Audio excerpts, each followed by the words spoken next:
Bonjour et bienvenue à tous pour ce cours d'immunologie. Nous sommes au chapitre 3, Génération des récepteurs des cellules B et T, section D, Maturation des cellules B et T.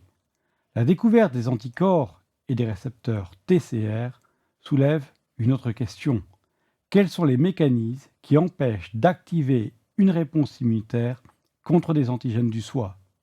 Dans ce cours, nous expliquerons quels sont les mécanismes qui permettent d'éliminer les lymphocytes B et T autoréactifs.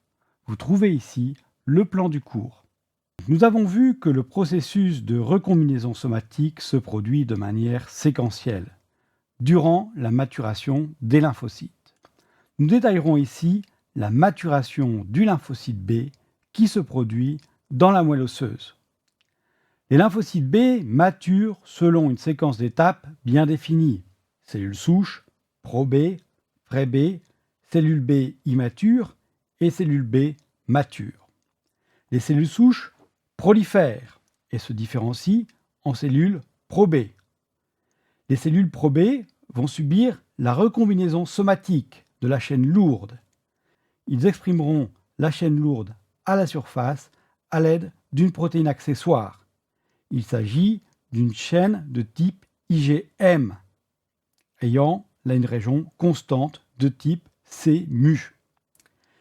À ce niveau, il y existe un premier point de contrôle, ou checkpoint. Les cellules qui n'expriment pas de chaîne lourde vont entrer en apoptose. La deuxième étape est une recombinaison somatique qui se produit sur le gène codant la chaîne légère, soit le gène kappa ou le gène lambda. Si cette étape conduit à la production d'une chaîne légère non fonctionnelle, la cellule va entrer en apoptose. Si la chaîne légère est fonctionnelle, un processus, l'exclusion allélique, va empêcher de recombiner les autres chaînes. Nous obtenons ensuite une cellule B mature qui exprime par épissage différentiel une IgM et une IgD. Ces lymphocytes B matures sont alors testés pour la réactivité au soi afin d'éliminer les lymphocytes B autoréactifs. Les lymphocytes B qui ont des récepteurs à l'antigène qui reconnaissent fortement des antigènes du soi présents dans la moelle osseuse vont être éliminés par apoptose. Il existe cependant un mécanisme qui permet d'économiser un peu. En effet, certains lymphocytes B qui reconnaissent les antigènes du soi vont subir un phénomène appelé révision du récepteur ou récepteur editing. Dans ce processus, la chaîne légère qui avait été produite est inactivée et le lymphocyte B va réactiver les enzymes RAG1 et RAG2 pour produire une autre chaîne légère.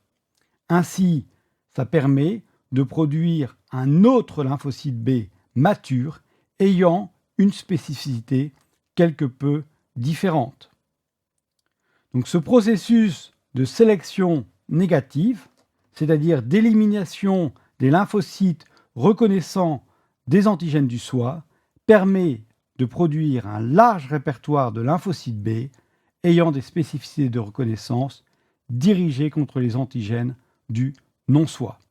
Le processus de recombinaison somatique s'accompagne de déchets, la production de chaînes lourdes ou légères défectueuses. Les lymphocytes produisant des immunoglobulines défectueuses sont éliminés par apoptose. Cependant, des mécanismes existent pour donner une deuxième chance aux lymphocytes, par exemple en amorçant la recombinaison somatique au deuxième locus.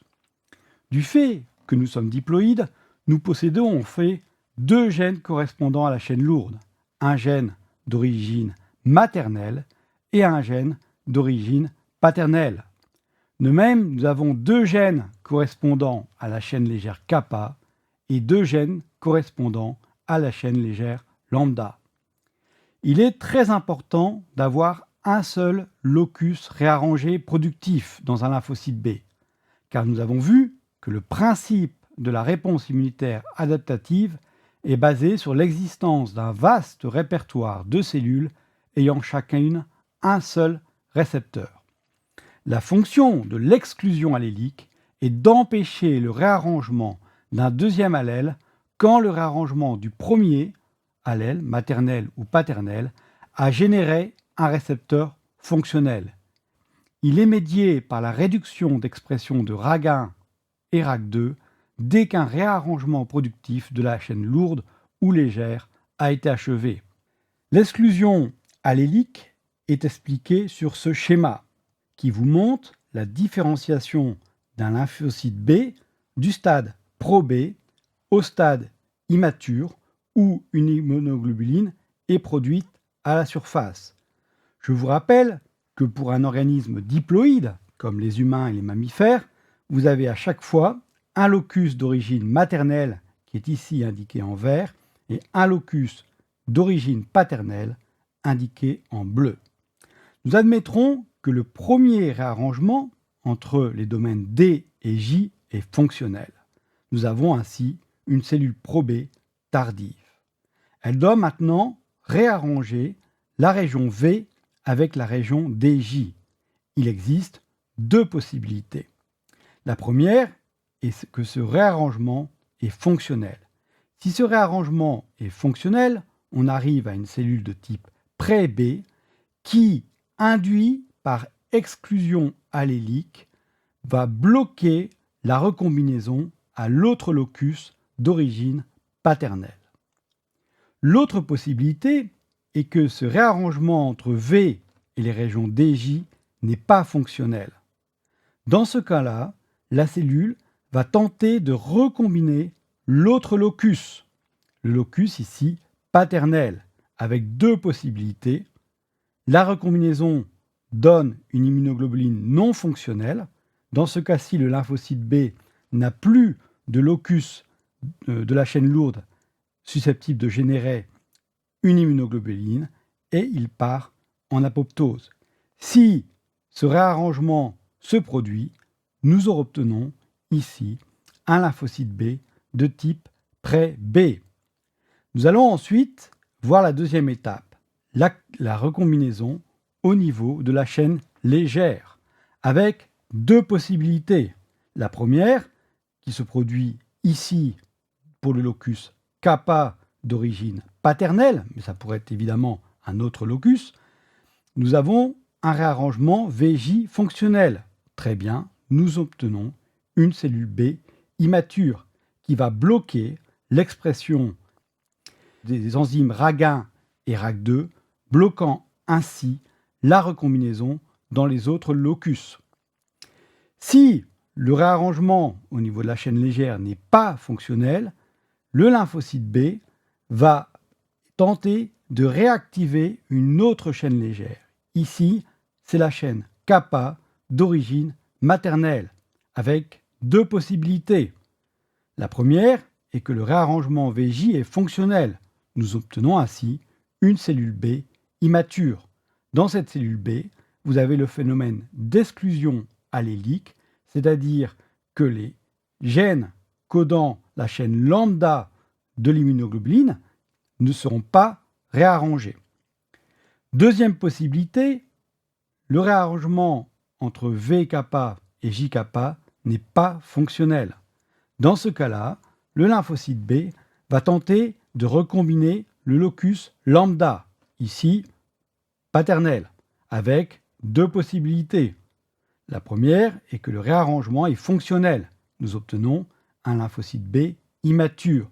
Par le phénomène d'exclusion allélique, ce lymphocyte B mature va bloquer la recombinaison au niveau du gène lambda d'origine maternelle.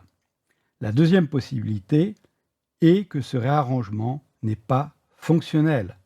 Ce lymphocyte B va alors tenter sa dernière chance en recombinant le locus lambda de la chaîne légère de l'immunoglobuline d'origine maternelle avec deux possibilités, la production d'un lymphocyte B immature grâce à un réarrangement qui est fonctionnel ou un réarrangement non fonctionnel. Dans ce cas, le lymphocyte B immature n'a plus aucune gène codant des chaînes légères à réarranger. Il partira en apoptose. Ainsi, l'exclusion allélique permet d'obtenir des lymphocytes B exprimant une seule chaîne lourde avec une seule chaîne légère. À la surface d'un lymphocyte B mature, on trouvera une IgM et une IgD. La production d'un large répertoire de cellules T ayant des spécificités de reconnaissance différentes obéit en gros aux mêmes règles que ceux que nous avons vus pour les lymphocytes B. Il y a cependant quelques différences. La principale différence est le fait que la sélection des lymphocytes T implique deux étapes de sélection, positive et négative, alors que la production des lymphocytes B implique uniquement une sélection négative. Nous avons vu que la sélection négative est le processus par lequel les lymphocytes ayant des récepteurs contre le soi sont éliminés. On appelle sélection positive le processus par lequel le système immunitaire sélectionne les lymphocytes T ayant un TCR capable de reconnaître un peptide présenté par une molécule MHC du soi.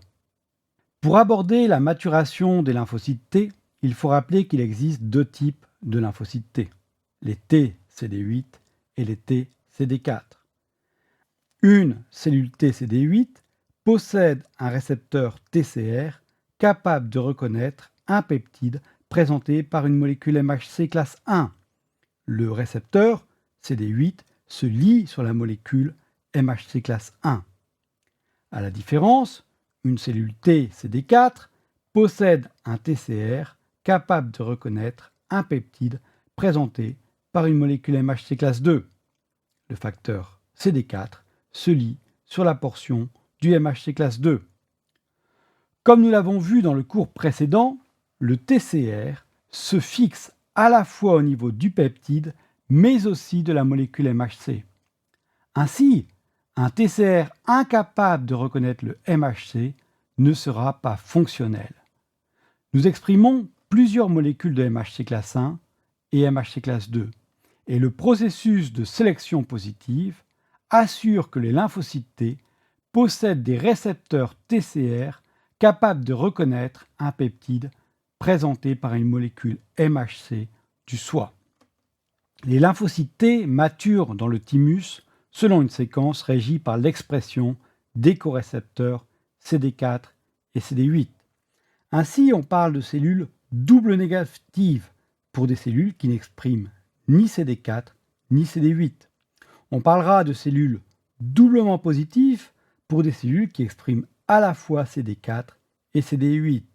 Et enfin, le cas des cellules B, T matures qui expriment soit CD4, soit CD8.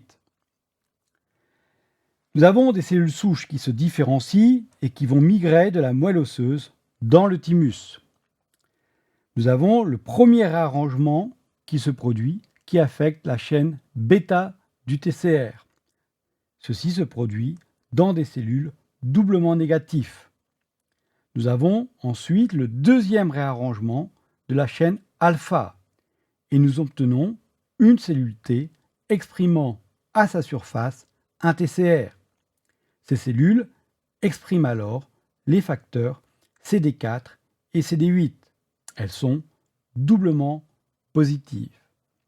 La sélection négative est simple à comprendre. Les lymphocytes T ayant à leur surface un TCR qui reconnaît trop fortement un peptide du soi sont éliminés par apoptose. Ce processus permet d'éliminer les cellules T autoréactives. Dans le thymus, un système particulier permet aux cellules corticales thymiques de présenter un très grand nombre de peptides du soi. La sélection négative permet de générer ainsi un répertoire de cellules T qui ne reconnaît pas les antigènes du soi. La sélection positive assure que le TCR reconnaît bien une molécule MHC du soi. Et vous avez trois cas de figure. Le premier, le TCR reconnaît un peptide présenté par une molécule MHC classe 2. Il s'agit d'un peptide du soi, mais l'affinité est faible. Dans ce cas-là, le lymphocyte T reçoit un signal de survie, arrête d'exprimer le récepteur CD8 et se transforme en cellule mature CD4 positive. Deuxième cas de figure, le TCR du lymphocyte est capable de reconnaître un peptide du soi présenté par une molécule MHC classe 1.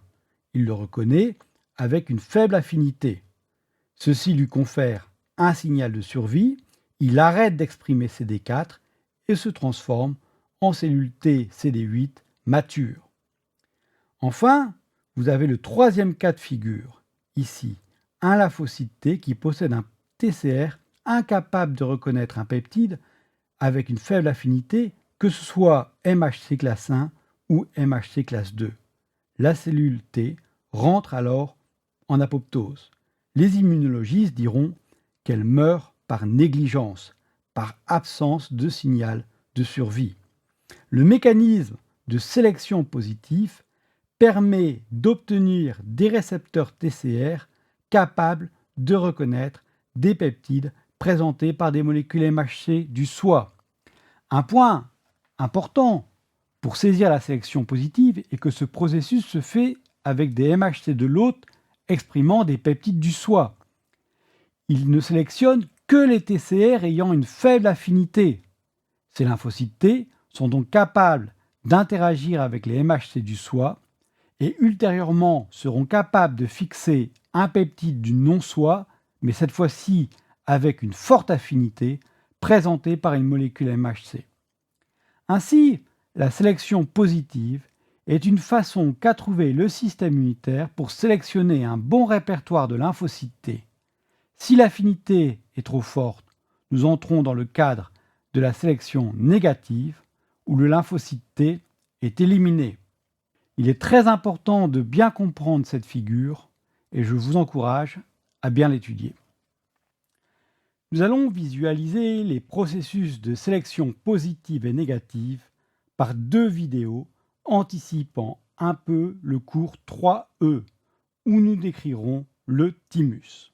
Donc vous voyez ici un thymus avec sa région corticale et sa région médulaire.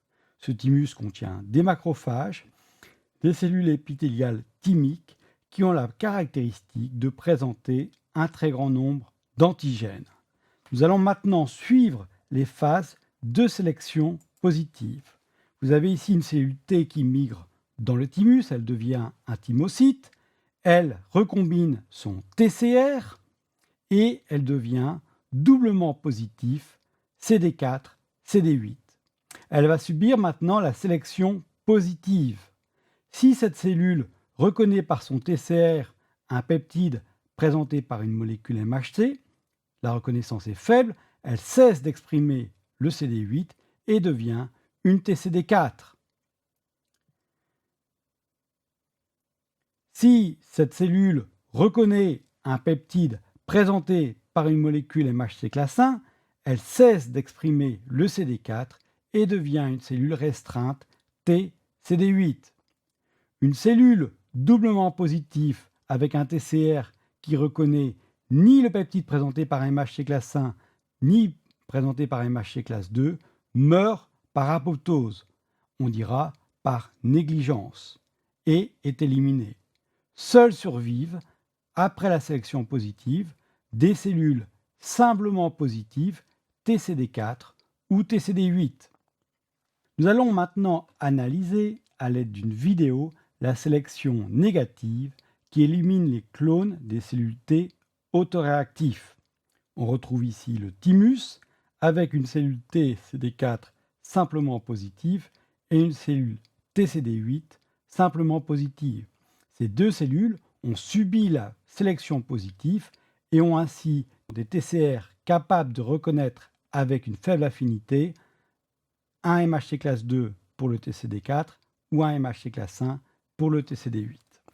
Donc ces cellules TCD4 et TCD8 vont subir maintenant la sélection négative.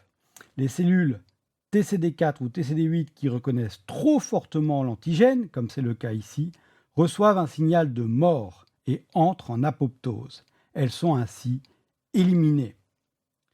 Les cellules TCD4 ou TCD8 qui reconnaissent faiblement le peptide ne reçoivent pas de signaux de mort et vont migrer en circulation.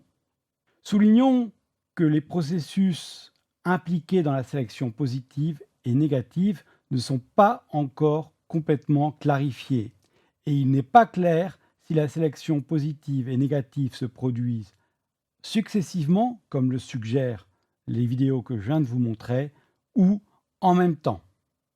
Nous allons résumer ce que nous avons appris. D'abord, que la génération des récepteurs d'antigènes est un processus gaspilleur, produisant de nombreux lymphocytes ayant des récepteurs non fonctionnels qui sont éliminés par apoptose.